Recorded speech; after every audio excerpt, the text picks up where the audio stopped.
আসসালামু আলাইকুম রহমতুল্লাহ। সম্মানিত কোয়েল পাখি খামারি ভাই বোন, এই পর্যাপ্ত গরমের মধ্যে পাখির দিকে যেমন সারাদিনে খুব খেয়াল নজর রাখেন, যেমন পাখিকে তার শরীর স্বাভাবিক তাপমাত্রা রাখার জন্য বিভিন্ন মেডিসিন ব্যবহার করেন, বিভিন্ন পদক্ষেপ, বিভিন্ন ঠান্ডা পানি ব্যবহার করেন, ঠিক আপনাকে মনে রাখতে হবে আপনার যদি ইনকিউবেটর মেশিন থাকে এই দিকে গরমের দিনে কিন্তু পর্যাপ্ত খেয়াল রাখতে হবে। যেমন করে আপনার কোয়েল পাখির শরীর এই গরমে পর্যাপ্ত উত্তপ্ত হয়, স্ট্রোক করতে পারে, বিভিন্ন সমস্যা হতে পারে, ঠিক আপনার ইনকিউবেটর মেশিনটাও গরমের মধ্যে এই দিনের বেলাতে আপনার পাখিটাও ইনকিউবেটর মেশিনটাও ওরকম ভিতরে যে ডিমগুলো থাকবে এগুলা স্ট্রোক করবে। অর্থাৎ স্ট্রোক বলতে গেলে বাচ্চা যেমন ভিতরে যদি হয়ে যায় এটা মারা যাবে। যেমন আমি আপনার কন্ট্রোলারে দেখতে পাচ্ছেন এত উল্টাভাবে লাগানো আছে, আমি কিন্তু এই দরজাটা খুলে রাখছি। তারপরে এখন কিন্তু 38.1 যেখানে তাপমাত্রা থাকার দরকার 37.5 থেকে 7, অনেক সময় 39 হয়ে যাচ্ছে। আমি যদি এটা বন্ধ রাখি 40 আপ হয়ে যাবে। আর এই অবস্থায় যদি থাকে ভিতরে যত ডিম আছে সব সিদ্ধ হয়ে যাবে।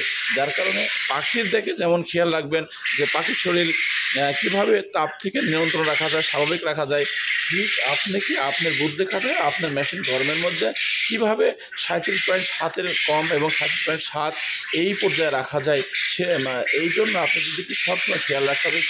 যে কারণে আপনি অনেক সময় এসি ফ্যানগুলো আছে যেগুলো বাইরের বাতাস ভিতরে নেয়, মানে উত্তপ্ত বেশি যদি গরম হয়ে যায় ভিতরের গরম বাতাসগুলো অতিরিক্ত গরমগুলো বের করে দেয়, এটাই কিন্তু কভার হয় না। যার কারণে আপনাকে বিভিন্ন পদক্ষেপ নিতে হবে। এইভাবে হালকা আলাদা করে দিবেন যাতে বাতাসগুলো সহজে যাওয়া আসা করতে পারে। অনেক হয়ে গেছিলো, এটা করার পর এটা হয়ে গেছে। আমি আবার আপনাকে কথা বলা অবস্থায় যদি এটা আমি খুলে দিই, এটা যদি খুলে দিই এটা কিন্তু আরও দ্রুত ইয়ে হয়ে যাবে, কিন্তু এই দ্রুত কমে যাবে, এই আপনার তাপমাত্রা কমে যাবে। যার কারণে আপনারা অবশ্যই খেয়াল রাখবেন। আমি আপনাকে ভিতরে থাকা অবস্থায় সেটা হয়ে যাবে। এখন 38 বিশেষ করে 38.2 রয়েছে, 38.1 হলো। যার জন্য আপনি যদি এরকম নজরবন্দি করে আপনার ইনকিউবেটর মেশিনকে এই গরমের মধ্যে না রাখেন তাহলে দেখবেন আপনার পাখির ভিতরে যদি দেখা যাচ্ছে বাচ্চা যেগুলো হয়ে গেছে, কোয়েল পাখির ডিমের যেগুলো বাচ্চার বয়স আপনার বিশেষ করে ডিমের বয়স, ডিম দেওয়ার বয়স আপনার 14 দিন 15 দিন হয়ে গেছে, এর মধ্যে কিন্তু বাচ্চা চলে আসে। এই তাপ যদি উত্তপ্ত তাপ বেশি হয়ে যায় এই বাচ্চাগুলো কিন্তু একবারে স্ট্রোক করবে, ওর মধ্যে মারা যাবে দেখবেন।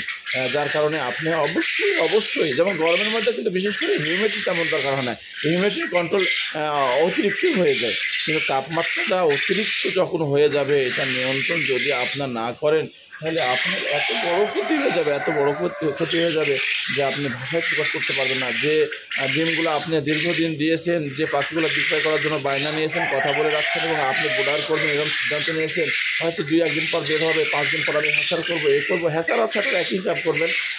সেই ক্ষেত্রে আপনার একেবারে সেই দেখবেন যে একসময় বাচ্চার সময় পার হয়ে যাচ্ছে, বাচ্চা বের হচ্ছে না, ভাঙবেন দেখবেন ওর মধ্যে সব নষ্ট হয়ে গেছে। অর্থাৎ দেখেন আমি কমে আসছে, এখন 38 হয়ে আছে, এইভাবে করে রাখবেন, এই জন্য খেয়াল রাখবেন। এবং আরও যারা ইনকিউবেটর চালায় তাদের সাথে পরামর্শ করবেন কীভাবে কী করে আপনার এই গরমের মধ্যে আপনার ইনকিউবেটর মেশিনকে স্বাভাবিক অবস্থায় নিয়ন্ত্রণ করা যায়। যদিও প্রাকৃতিক তাপমাত্রা অনেক বেশি, নিয়ন্ত্রণ করতে চাইলে হতে চায় না, তারপরে আপনি করবেন। প্রয়োজন হলে বাইরে থেকে একটু বাতাস করবেন, ফ্যান সেট করে দেবেন।